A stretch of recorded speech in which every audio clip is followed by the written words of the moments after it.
Oh, short explanation po. You can hold the beef. Pwede mahawakan talaga yung some frame kasama yung mububuyog binigyan ng picture.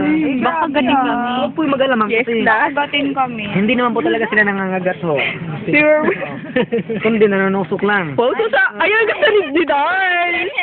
Kasi walang ngipin yung buhok na nandito na sila wala labas ng sting nila. So nag-disable lang po sila tuwing tag-ulan. Yes. So sa ngayon, since magaling pa na ngayon, so huwag kayong mag-alala kasi pag natutuso pala kayo, gamot yun sa arthritis sa karayoma, Ay, gamot saka naman gout. pala yan eh. Pag may arthritis sa tuhod, pwede mapatusok niya sa beses sa buboy ko.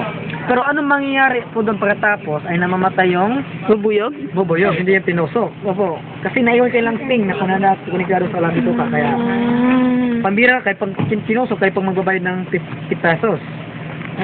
Pag dinusok kami, may bayad. Ating bubuyog, ma'am. Pero pag natusok kayo accidental siyempre walang bayad na yun. Kasi yung natutukan.